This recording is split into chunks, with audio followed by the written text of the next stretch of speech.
कर्मी व छायाकार साथियों का यहाँ पर पहुँचने पर मैं दिल की गहराइयों से बहुत बहुत आभार व्यक्त करता हूँ आपका।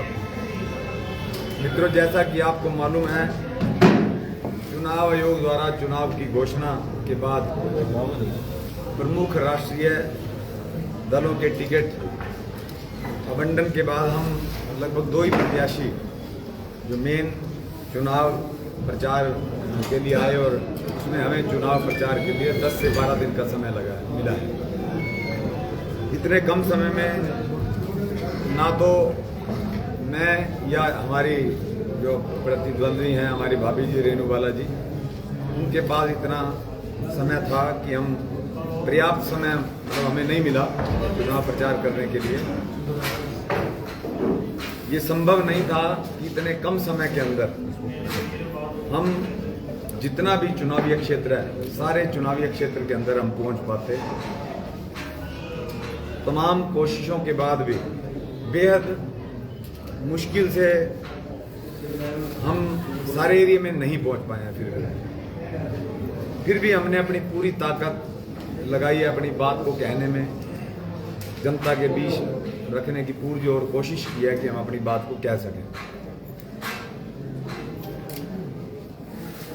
दोस्तों, कल चुनाव प्रचार थम जाएगा। अपनी चुनावी यात्रा के दौरान मैंने मेयर और मेयर पति पर लगातार आपके माध्यम से कई गंभीर आरोप लगाए हैं, चाहे वो भ्रष्टाचार को लेकर हो या अवैध कॉलोनियां काटने को लेकर हो या फिर मेयर पति पर जात पात फैलाने को लेकर हो। मैंने कई बार पत्रकार वार्ता के माध्यम से स्थानीय विधायक जगमोहन आनंद जी को भी चुनौती दी है कि अगर वो वास्तव में करनाल से भ्रष्टाचार को खत्म करना चाहते हैं तो वो गीता पे सौगंध खा के सार्वजनिक रूप से ये ऐलान करें कि मैं एक भ्रष्टाचारी के लिए वोट नहीं मांग रहा हूं। मैंने ये भी कहा कि करनाल में जो अवैध कॉलोनियां काटी गई हैं उसमें मेयर पति का हिस्सा है। जो गरीब, मजलूम, लाचार लोगों के घरों पर बुलडोजर चलाए गए हैं, वो भी उनके ही भ्रष्टाचार का हिस्सा है। मैंने ये भी आरोप लगाए हैं कि विधायक जगमोहन आनंद जी के सामने ही मेयर पति जात पात का जहर फैलाने का काम कर रहे हैं, बनिया और पंजाबी की बात कर रहे हैं। इसी बीच हरियाणा के मुख्यमंत्री करनाल आए, कांग्रेस पार्टी में खूब तोड़फोड़ की, मंच पर खूब ठाके लगाए गए, जैसे कि वो यहाँ करनाल की जनता का मजाक उड़ाने के लिए आए हुए हैं। हरियाणा के पूर्व मुख्यमंत्री, वर्तमान में केंद्रीय मंत्री करनाल, जिन्हें सुपर सीएम भी कहा जाता है, ने पिछले 3 दिनों से करनाल में डेरा जमाया हुआ है। ये लोग साम दाम दंड भेद की नीति के तहत भ्रष्टाचार द्वारा कमाए पैसों के दम पर सरकारी मशीनरी का दुरुपयोग करके इसके बलबूते पर चुनाव को प्रभावित करना चाहते हैं। कल ही की बात है, कल कई ट्रक शराब के, कई ट्रक जो साड़ियां हैं, सूट हैं, राशन के यहां पर पहुंचे हैं। हमारे वोटर्स पर, हमारे वर्कर्स पर ये लोग दबाव भी इतना बना रहे हैं कि अभी कल ही की बात बताता हूं कि मेरी धर्म पत्नी आशा वधवा जी एक कॉलोनी के अंदर डोर टू डोर करने गई हुई थी। जैसे ही वो डोर टू डोर खत्म करके वहां से निकले, पीछे से कॉलोनी वासियों को फोन आने शुरू हो गए कि आपने ये डोर टू डोर क्यों करवाया है। करनाल में ऐसा माहौल बना रखा है, डर का माहौल। पिछले दिनों आपने देखा था हमारे पार्षदों को भी किस प्रकार से जबरदस्ती पर्चा उठवाने के लिए उनके ऊपर पर्चा दर्ज कर दिया, यानी उनको अरेस्ट किया। हमारे पार्षदों को पैसों का प्रलोभन भी दिया गया, ये भी आप सभी जानते ही हैं। न मानने पर डराया जा रहा है, धमकाया जा रहा है। और इवन कि अभी मैं आ रहा था तो रास्ते में हमारे पोस्टर तक वो फाड़ रहे थे। आप उनके पोस्टर देख लो, लगे हुए हैं, लेकिन हमारे पोस्टर भी वहां से फाड़े जा रहे हैं। फ्लैक्स वहां से सारे उतरवा दिए हैं उन्होंने। ताकत का जितना दुरुपयोग वो कर सकते थे, उससे भी कहीं ज्यादा वो ये प्रयोग कर रहे हैं हमारे खिलाफ। जैसा कि मैंने वार्ता की शुरुआत में कहा कि हम दोनों ही प्रत्याशियों को प्रचार करने के लिए बहुत कम समय मिला है। इस बीच मैंने जितने भी आरोप अपने विपक्षियों पर लगाए हैं, इस बीच उनमें से एक भी आरोप का उन्होंने आज तक कोई जवाब नहीं दिया है। चाहे वो भ्रष्टाचार के बारे में हो, चाहे वो अवैध कॉलोनियों के बारे में हो, इसका या जात पात फैलाने के बारे में हो, इन सब बातों में सिर्फ एक जवाब मिला है कि वो आज अलाना कांग्रेसी, बहुत सारे जो कांग्रेसियों को इन्होंने ज्वाइन करवाया है। आज फलाने कांग्रेसी ने भाजपा ज्वाइन कर ली, आज फलाने जो कांग्रेसी ने भाजपा ज्वाइन करी, सिर्फ ये उन्होंने बोला है। लेकिन जो हमने आरोप लगाए, एक भी आरोप का उन्होंने ना खंडन किया है, ना उसके बारे में कोई अपना टीका टिप्पणी किया, कोई जवाब दिया। मैंने विधायक जी से, आप सब लोगों के माध्यम से अपील की थी कि वो गीता पर हाथ रखकर कसम खाएं कि वो एक भ्रष्टाचारी के लिए वो वोट नहीं मांग रहे।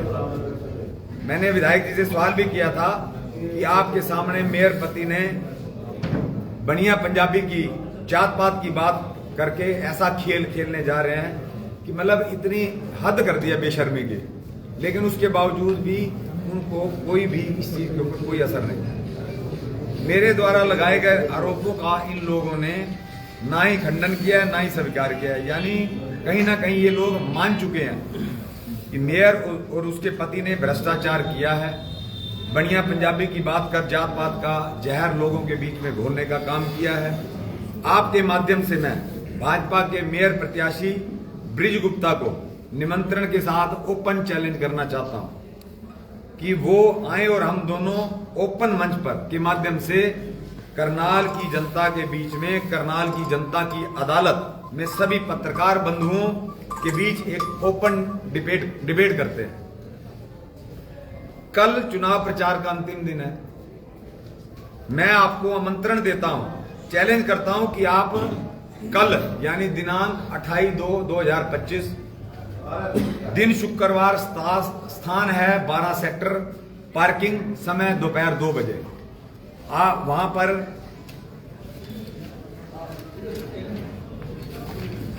पर आप आए, ओपन डिबेट करें।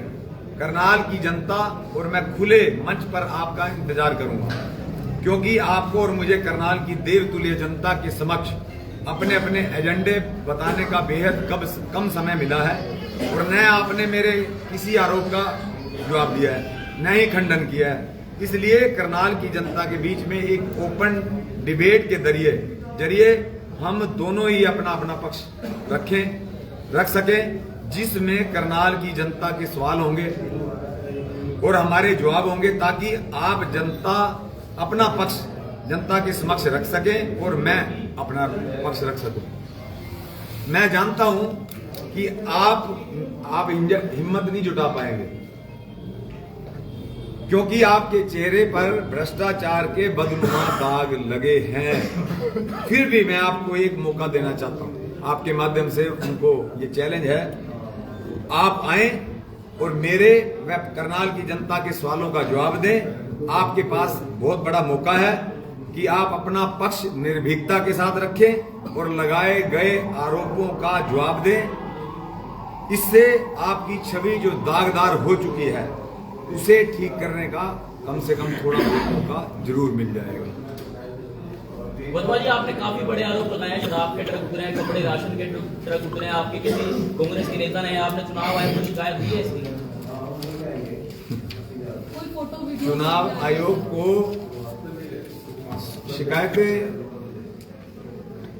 दे भी रहे हैं, ठीक है ना, लेकिन उन शिकायतों का आप क्या समझते हैं कि उसका कोई जवाब मिलेगा हमें? आपको बता दो, ऊपर नीचे आजू बाजू सारी चीजें तो उनकी हैं, सरकार उनकी प्रशासन उनके दबाव में काम कर रहा है। इलेक्शन कमीशन को हमने जो कार्रवाई है वो तो हम करेंगे, लेकिन आप क्या उम्मीद कर सकते हो उनसे? कल रेणुबाला मैडम ने खुले तौर पे मंच के माध्यम से ये कहा है कि अब तलवार की लड़ाई नहीं है, ये तो ईवीएम मशीन की सब चीज है, सब कुछ। मतलब उनका कहना ये है कि हमारी तो ईवीएम मशीन है, तब तुम भागते रहो, जो मर्जी जितना प्रचार करते रहो, कुछ नहीं फर्क पड़ना। ये मेरे पास इसकी वीडियो है। जितने आरोप लगाए हैं उससे कोई प्रमाण है आपके पास? सरकार इनकी है, प्रमाण हो भी तो उससे कोई फर्क पड़ेगा? प्रमाण सब कुछ है। प्रमाण ऐसे भाई साहब आप जाके देखो, वोट भी खरीदे जा रहे हैं, ठीक है, इस चीज के प्रमाण हुआ करते हैं। आप जाके कॉलोनियों में जाके देखो, के जो आरोप लगा रहे हो, भ्रष्टाचार के आरोप लगा रहे हो, इनके कोई प्रमाण होंगे आपके पास? आप चारों तरफ जाके देखो, करनाल के कोई प्रमाण नहीं। 2000 करोड़ के लगभग रुपया, यानी 1000 करोड़ तो स्मार्ट सिटी में है, 500-600 करोड़ रुपए नगर निगम के माध्यम से लगे हैं। तो आप बुद्धिजीवी लोग हैं, आप भी तो, आपकी भी जिम्मेवारी बनती है। क्या आपको लगता है कि करनाल शहर के अंदर इतना पैसा लगा? अगर इतना पैसा लगा होता, शहर लंदन पेरिस की तरह हो गया। आप आज तो वैसे ज्यादा आप चुनौती जो दे रहे हैं, क्या सिर्फ रेणुबाला गुप्ता ही आ सकती है? कोई बीजेपी का प्रवक्ता, विधायक, कोई और भी आ सकता है? क्यों? जवाब उनको देना है, कैंडिडेट को। कोई भी ऐसे तो फिर हम भी किसी को और को भेज देंगे।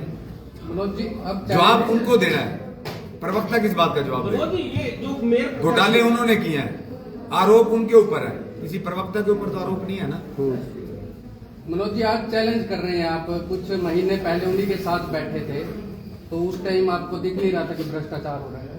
मैं तो कभी उनके साथ नहीं बैठा, बताओ कब बैठा? पार्टी में रहे आप, एक पार्टी में रहे। पार्टी में रहे तभी तो छोड़ के आ गए। आप देख रहे थे क्योंकि हम ये, भैया मैं तो पार्टी में इसलिए गया था कि भाई जितना भ्रष्टाचार हो रहा है, कम से कम हो सकता है कि हमारे जाने से सुधर जाए, लेकिन सुधरना तो क्या, हमें बाहर ही आना पड़ा पार्टी से।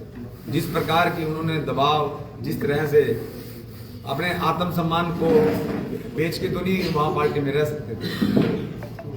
आज अखबारों में विज्ञापन आया हुआ है, आज अखबारों में विज्ञापन आया, फ्रंट पेज पे आपने लगवाया, उसमें 10 काफी गंभीर आरोप लगाए हैं और सबकी जननी उन्हीं बताया है।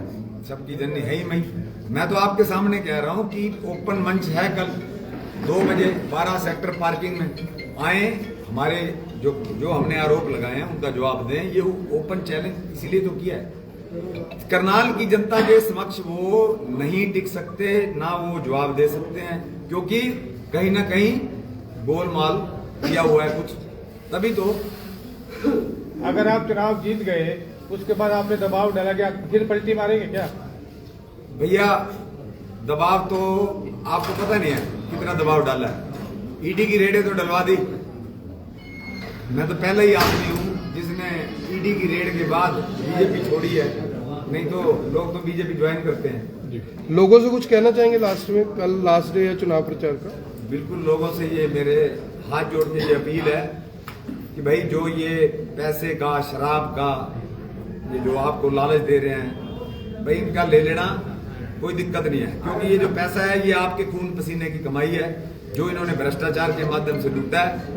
ये तो आपके ही पैसे, आपके द्वारा दिए जा रहे गिफ्ट हैं, ये ले लेना, लेकिन वोट नहीं देने, क्योंकि अगर वोट देंगे तो फिर कहीं ना कहीं हम फिर अपने करनाल के साथ छल करने का। मनोज जी, ये बात कैसे कह सकते हैं कि ये जातिगत चल रहा है चुनाव, बनिया वर्सेस पंजाबी? ये वहां जाके मीटिंगों के अंदर बोल रहे हैं, सरेआम बोल रहे हैं। किसके यार दोनों अगर बरादरी की बात करें, ये तो हम तो देखो जो चुनाव लड़ रहे हैं, हम सबकी बरादरी के बलबूते पे चुनाव लड़ रहे हैं।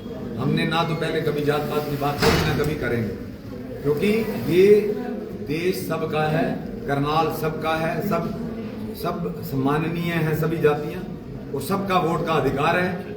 36 बरादरी को लेके हम साथ चल रहे हैं। हम इस तरीके की राजनीति नहीं करते हैं, ना भाईचारे तोड़ने का काम करते हैं। उनका तो काम पहले देश को तोड़ने का किया उन्होंने, अब वो जात पात के नाम पे समाज को तोड़ने का काम। एक आरोप लगाया कि ड्रग शराब का उतरा है, आपने या किसी आपके कार्यकर्ता ने कोई क्लिपिंग तो बनाई होगी, सबूत तो कोई होगा? जयप्रकाश गुप्ता जी, आप कुछ कहना चाहेंगे, कुछ अपील करना चाहेंगे? सीनियर नेता है, कार्यकर्ता है आप। कई जगह सारा कुछ आएंगे आपके साथ। शॉर्ट में अगर कुछ बताना चाहे, अपनी बात रखना चाहें। आएगी सारी बात। आए तो बस इतने हम तो अपने इसके लिए वार्ता इसीलिए रखी है। अपने हाई कमांड का शुक्रगुजार है कि बहुत लंबे समय के बाद पार्टी ने इस दफा सिंबल पर चुनाव घोषित किए हैं और हमारे कैंडिडेट भाई मनोज वधवा जी करनाल से सिंबल के हाथ के निशान पर चुनाव लड़ रहे हैं। मैं सब भाई बहनों से हाथ जोड़कर विनती करता हूं कि हमारा हाथ का निशान है। भाई मनोज वधवा जी मेयर के चुनाव के कैंडिडेट है।